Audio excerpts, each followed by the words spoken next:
Well, welcome back to the channel everyone. Happy New Year to everyone concerned. I'm back in Snowdonia. It's absolutely Baltic. I sort of had a plan to come and do this video when there's a bit of snow, and there's a bit of snow on the peaks as you can probably see behind me, but there's nothing on the ground. It's just magnificent. I'm going to talk a little bit later in the video as to how I'm finding these places in Wales, because I've got this, it's not a tip, it's information that I'm going to give you later on so that you can come and do exactly what I'm doing, because it really is absolutely superb, this the way that I'm finding these places. But anyway, enough rambling because I'm freezing. I'm going to crack on up the path. So I think there's a lake at the bottom of it. Hopefully this cloud is going to lift its trying and reveal the range behind it, and we'll get some cracking winter images. So without further ado, I'm going to head on up the path. Walk with me. Let's leave the past behind. Walk with me. There's something else we need to find. Say you'll go, don't make me wait. Well, the weather is closing in. I've had the wide angle out, a bit of foreground and stuff like that, but the problem is there's a lot of grass. So if I want to make it work, I'm going to have to take two exposures. One to sort of try and get the grass really sharp and crisp, which means I'm going to need a fast shutter speed. And then obviously I want some of the flow on the chop of the water, which needs a slower shutter speed, so it'd be a double shot merge in Photoshop, which I can do, and I probably will take a couple as the day goes on. But I thought it'd be a good opportunity to pull out the big girl and do some handhelds, which every time I get this lens out, I'm just absolutely amazed by the VR on it, because I'm shooting this at a 15th of a second, ISO 120, and it's just tack sharp, absolutely tack sharp. So it's starting to rain now as well, just the clouds are coming right in. So anyway, shot some handhelds. If they're any good, I'll stick them up now. I've gone for sort of like trying to get some close-up shots of the landscape at 200 and 300mm, because I don't know if you can see on the camera, but there's some waterfalls that are in sort of full flow here as well, which is nice, and always adds a bit of character to the shot. It's not just a shot of a side of a hill. So hopefully these have come out and I can put them up now for you.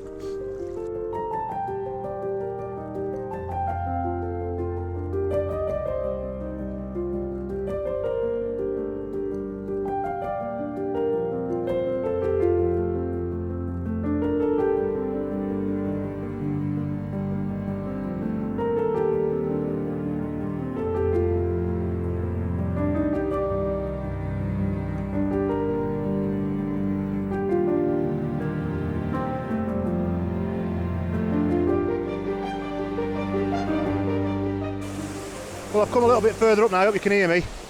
I've come to this waterfall here, which I could see this from at the bottom.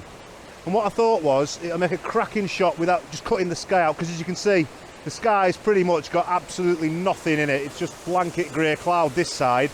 You've got a bit more starting to happen that way, which I think there might be a shot later on maybe. But anyway, onto this shot. Basically, I've been playing around with a load of apertures and ISOs to try and get the perfect shutter speed that I'm happy with. Now, I settled on a couple. One's 1.3 second ISO 64 f13 shot, and the other one I think is about a fifth of a second ISO 125, something around that. I'll put them up in the photographs description at the bottom here so you can see them. But I'll show you the composition. So as you can probably see, oh hang on. Got the rock in the middle of the foreground there with the water just behind it, and it's just nice, there's a bit of depth. The water's so clear here that we don't actually need to use a polarizer, so that's a benefit, because on this 16mm lens it tends to be, if you put the polarizer on, you get vignetting on the sides when you're fully at 16mm, so I'm quite pleased about that. Anyway, I'm going to take these shot now and I'll put it up if it's any good for you.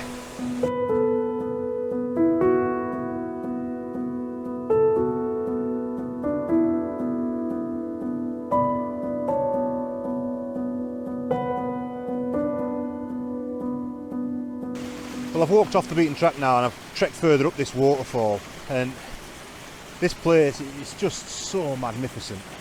It's hard. Let me just flick you around. You can have a little look at what I'm looking at here. I mean, just look at this.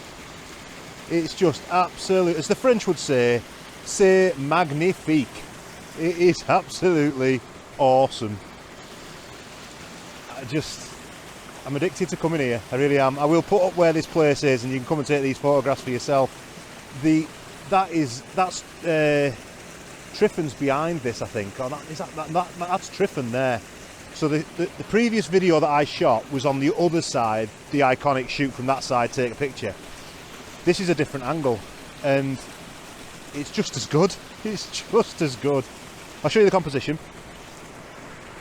So effectively what I've tried to do is I've tried to basically do a similar shot to what I took last time, but it's a different angle.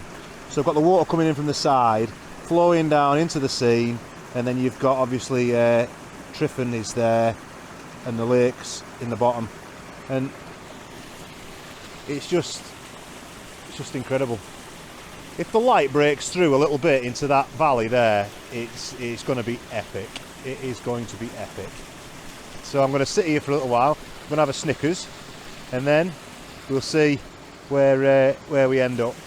But it is just, and now with a little bit of snow on Tryfan, and I know it's not pronounced Tryfan.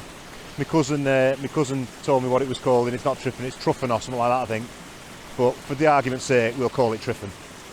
And it's just awesome, absolutely awesome. Anyway, the varying shutter speeds and whatnot I'll play with on here, I'll pick the best one, like I said before, when I get back into Lightroom. But I've increased my ISO on this to get the shutter speed that I want. I know I'm going to have to shoot this in f/16 because I've got a great depth of field, because this water's probably only about 3 feet from where the lens is. So I'm focus stacking it as well to make sure, because I found with this 16 to 35 that it's not just because you're shooting f/16 and you use sort of hyperfocal distancing and all the rest of it, or you guess a third of a frame, which is what I do. It doesn't necessarily mean always the background is tack sharp. So I've got into the habit now with this lens of basically every time I take a shot like this, I'll take 3 shots and I'll focus stack it. And then at least if one shot's in focus and I don't need to bother, I've still got the options, because there's nothing worse than when you get back and find foreground's absolutely sharp as a tack, but the background is not even acceptable focus. So hopefully this image is good, and if it is, I'll stick it up now for you.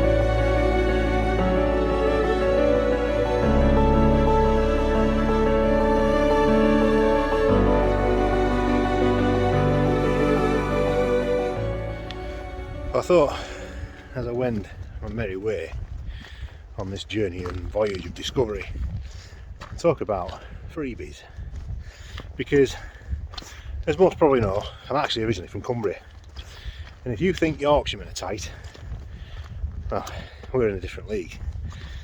Anyway, I hate spending money. I hate spending money. If it's not essential, I don't buy it, and my essential sort of list is very limited. It usually is to do with lenses, cameras, motorbikes, and that tends to be what essentials are. Even as far as, I mean, I think we've got, is it 3, might be nearly 4 years we managed to get out of the kids' school uniforms to now. I mean, admittedly Alice's pants are now 3/4, but it's all coming back into fashion. All that sort of stuff's coming back in now, I keep telling her. I know we've had a bit of snow recently, but she's alright, thick pair of socks. But I wanted to talk about freebies and a bit of stuff that I use that is free. And one of the most brilliant discoveries I've made recently is an app called Fatmaps. And it's free to download. It gives you footpaths, it gives you an ability to look at things in 3 dimensions, so that you can actually see what the topography is going to be like when you actually get up there. Hang on a second. And generally you'll find that all the Ordnance Survey map data is on it, and it costs you nothing. It's absolutely brilliant. So I use Fatmaps, you find that like a lot of pros will be telling you, oh, you need to buy photo pills, buy photo pills. You don't need to buy photo pills at all. Weather apps I use clear outside, which takes a bit of getting used to read it, but once you do, it's absolutely brilliant. It's absolutely been bang on with what we've got here today. It told me low cloud pretty much all day, with little bits of breaks here and there. So I use clear outside for that. Ephemeris, I use that for my sun tracking, because that's free, costs you nothing. And then tides, I mean, people say, oh, you need to download like that seaweed app and all the rest of it, you've got to pay to get the advances. You don't. Google tide times, the location you're going, it tells you. So I'll put links in the description to all of these apps, because if you're looking for something like that, I mean, Fatmaps is just absolutely out of this world. How they can give that away for free, I don't know, but I'll stick that in the description, and you can have a look and see what you think. Let me know in the comments if you think they're any good. Onwards and upwards.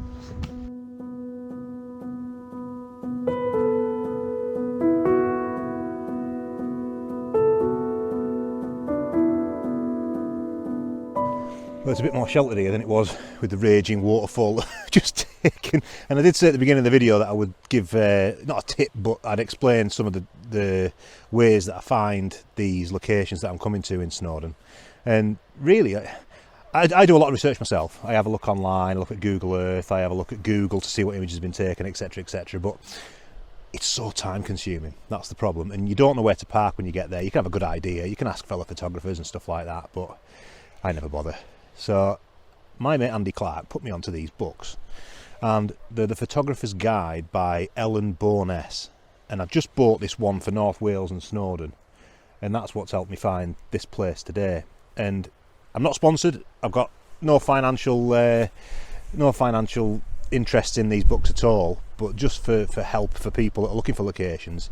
They're about 12 quid, they're on Amazon. I'll put a link in the description, or I'll put a description of what it is in the description so you can see. But the beauty of these books is that it gives you the grid references for where these sort of locations are, etc. It gives you a description of how long the walk's going to be, but it tells you about the parking, whether it's free, if you've got to pay, where to park, then the route to take to get to where you need to be. And I've just found it absolutely brilliant. This is the first one that I've done, admittedly, and there's a couple in there that I've done before, but on the whole I think it's absolutely superb. It's also talks about sunrises and sunset locations as well, which is just absolutely brilliant. So I'll put a description in the description of these books, and if you're interested, then it might be worth checking Amazon or having a look for yourself. But yeah, that light's threatening over there, isn't it? But it doesn't seem to want to play ball. And today, unfortunately, my fantastic Polish mother-in-law has sent me out without any delicious Polish food. She's actually smoking meat now. We're smoking meat and sausage at our house. So in the next video, no doubt I will have some Polish delights to tempt you with.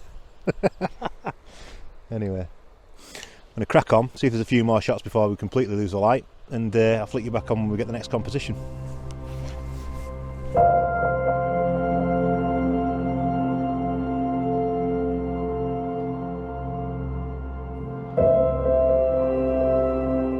Okay, so this might be the last shot of the day, because I think the weather is definitely closing in, and sod's law, I've pretty much ditched the 70 to 200mm now in favour of bringing the big girl, the 200 to 500, to get some proper intimate shots of the landscape. And it is always the way that when you need the 70 to 200, you haven't got it. So anyway, what I've got here is I've got a 70mm shot, which I'm going to crop down maybe to a vertical 16:9 pano, because I'll show you, you've effectively got, I don't know if you can make it out on there, see if we can show you on the camera, you've got a waterfall in here, which I think is magnificent, fading into the sort of clouds and whatnot at the top. So I'm going to crop this bit off the bottom, and I'm going to basically just crop it into that there, which with the D810, because it's I think a 36MP camera, I shouldn't lose that much image resolution by doing that. So it's ISO 640. I need to get the shutter speed up on this, because in case I do decide to keep the foreground, I need to make sure that I've got at least something to play with. But to be honest, even that's coming in at a 13th of a second, so the grass is probably going to be blurred. So ISO 640, f9, because the depth of field, obviously with some focusing on the distance, isn't going to be great. And that's it, basically. No filters, no nothing, just click the button and away we go. So if this is any good, I'll put it up now for you.